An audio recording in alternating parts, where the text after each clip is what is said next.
Apa yang bakal kamu lakuin kalau aku kasih tahu bahwa smartphone di tangan kamu saat ini sebenarnya cuma mainan dibanding teknologi yang dimiliki nenek moyang kita ribuan tahun lalu? Selama ini, buku sejarah sekolah nyeritain kalau manusia kuno itu cuma manusia goa yang pakai batu dan kayu. Tapi faktanya, dunia penuh dengan out of place, artefaks benda-benda yang secara logika nggak mungkin ada di zaman itu. Kita bicara soal listrik di zaman Firaun, operasi otak di zaman Inka, sampai mesin mekanik rumit di dasar laut Yunani. Apakah kita ini beneran maju? Atau kita sebenarnya lagi ngalamin amnesia massal tentang kejayaan masa lalu? Mari kita bongkar kenapa zaman kuno jauh lebih maju dari kita sekarang. Mari kita bahas piramida Giza. Sampai detik ini, nggak ada arsitek modern yang bisa ngejelasin gimana caranya orang zaman dulu nyusun 2,3 juta blok batu yang presisinya ngalahin laser. Jokingly speaking, kita aja mau masang wallpaper dinding masih sering miring, tapi mereka bisa bikin bangunan setinggi itu dengan margin error hampir nol. Banyak ilmuwan independen bilang kalau piramida itu bukan makam, tapi pembangkit listrik nirkabel. Di dalamnya ditemukan jejak tembaga dan granit yang kalau digabungin bisa jadi konduktor energi. Pernah dengar lampu dender? Ada hieroglif yang gambarin orang Mesir pegang bohlam raksasa. Bayangin, pas nenek moyang bangsa lain masih sibuk nyari api, orang Mesir mungkin udah punya wifi. Oke, yang terakhir itu bercanda. Tapi soal energinya, itu serius. Kalau piramida pamer kemegahan ke langit, di Turki ada misteri yang justru sembunyi di perut bumi. Namanya Derinkuyu. Ini bukan cuma gua biasa, tapi kota bawah tanah 18 tingkat yang bisa nampung 20.000 orang, lengkap dengan hewan ternak, gudang makanan, sampai sekolah. Bayangin, ribuan tahun lalu, tanpa alat bor bertenaga listrik. Gimana caranya? Mereka ngegali batu vulkanik sekeras itu sedalam 85 meter ke bawah. Dan yang paling gila adalah sistem ventilasinya. Udara di tingkat paling bawah tetap segar si Riola. Kamu lagi berdiri di taman.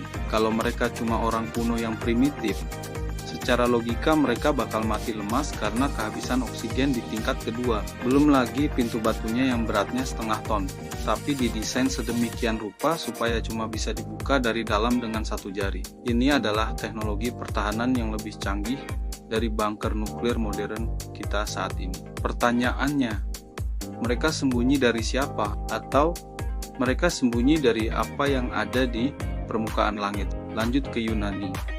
Pada tahun 1901, penyelam menemukan benda karatan di dasar laut yang namanya mekanisme Antikythera. Pas di ronsen, isinya adalah sistem roda gigi perunggu yang rumit banget. Ini adalah komputer analog pertama di dunia buat ngetahuin posisi bintang dan gerhana. Masalahnya satu, teknologi roda gigi serumit ini baru ditemukan lagi sama manusia modern di abad ke-18. Artinya ada gap kosong selama 1500 tahun, di mana teknologi ini hilang dari muka bumi. Kemana perginya ilmu itu? Apa mereka kena reset? Atau sengaja dihapus dari sejarah? Sekarang kita bahas soal material. Kamu tahu pedang Damaskus? Pedang ini terkenal karena ketajamannya yang bisa membelah helai rambut di udara dan kekuatannya yang gak masuk akal. Ilmuwan modern nyoba neliti strukturnya pakai mikroskop elektron, dan hasilnya mengejutkan. Pedang itu mengandung karbon nanotubes. Nanoteknologi, guys, teknologi yang baru kita pelajari di abad ke-21, ternyata udah dipakai sama pandai besi zaman dulu. Sampai sekarang, kita nggak tahu gimana cara mereka bikin itu tanpa laboratorium canggih.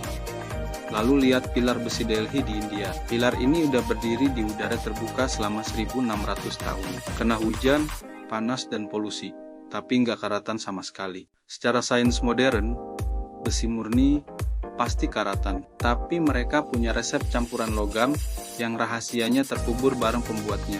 Kita sekarang punya pabrik baja raksasa, tapi jembatan kita aja harus dicat ulang tiap beberapa tahun supaya nggak keropos. Jadi, siapa yang sebenarnya lebih pintar soal kimia logam? Kecanggihan mereka tidak berhenti di situ. Di bidang kedokteran, kita menemukan bakti-bakti yang mencengangkan. Tengkorak-tengkorak dari zaman batu ditemukan dengan bekas trepanasi, yaitu operasi lubang di kepala. Dan hebatnya, banyak pasien yang selamat dan sembuh. Mereka juga sudah mengenal anestesi dan antiseptik dari tumbuhan herbal. Bahkan, teks-teks kuno dari India seperti Sushruta Samhita menjelaskan prosedur operasi plastik, termasuk rekonstruksi hidung ribuan tahun sebelum dunia medis modern mengenalnya. Para dokter zaman batu ini bukan dukun. Mereka adalah ahli bedah yang sangat terampil dengan pengetahuan medis yang luar biasa untuk zamannya. Pernah dengar tentang peta Piri-Reis dari tahun 1513? Peta ini bikin geger karena nampilin garis pantai Antartika dengan sangat detail. Jadi, kalau mereka begitu canggih, kenapa kita merasa jauh lebih maju sekarang?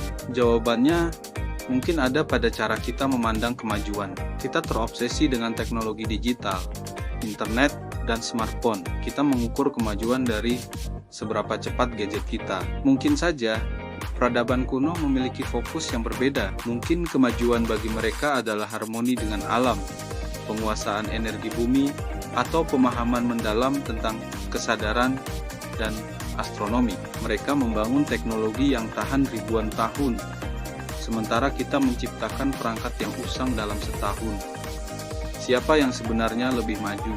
Ini adalah pertanyaan yang patut kita renungkan. Sekarang, mari kita masuk ke teori yang sedikit lebih liar.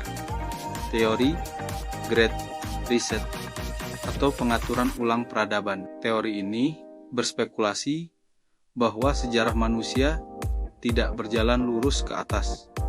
Sebaliknya, peradaban kita mengalami siklus naik dan turun. Ada masa di mana kita mencapai puncak kecanggihan, lalu sebuah bencana alam dahsyat seperti banjir besar, zaman es mini, atau hantaman komet menghancurkan segalanya. Peristiwa ini melenyapkan hampir seluruh peradaban, meninggalkan segelintir orang yang selamat untuk memulai lagi dari nol. Pengetahuan dan teknologi canggih pun hilang, terkubur bersama reruntuhan kota mereka. Kita yang hidup sekarang mungkin adalah peradaban yang sedang membangun kembali dari salah satu reset tersebut. Misteri-misteri seperti Atlantis atau Lemuria bisa jadi adalah kenangan samar dari dunia sebelum bencana itu terjadi. Mungkin kita bukanlah yang pertama, dan mungkin juga bukan yang terakhir. Rahasia-rahasia teknologi kuno ini mengingatkan kita bahwa ada banyak hal yang belum kita ketahui tentang masa lalu kita sendiri. Piramida, mekanisme Antikythera, dan bukti operasi kuno adalah potongan puzzle yang belum lengkap. Mereka menantang kita untuk terus bertanya, mencari, dan tidak pernah berhenti merasa takjub. Sejarah jauh lebih misterius dan menakjubkan dari yang tertulis di buku. Apa pendapat kalian? Apakah nenek moyang kita benar-benar lebih canggih? Tuliskan teori kalian di kolom komentar di bawah. Terima kasih sudah menonton. Jangan lupa like, share, dan subscribe untuk mengungkap lebih banyak misteri bersama kami. Sampai jumpa di video berikutnya.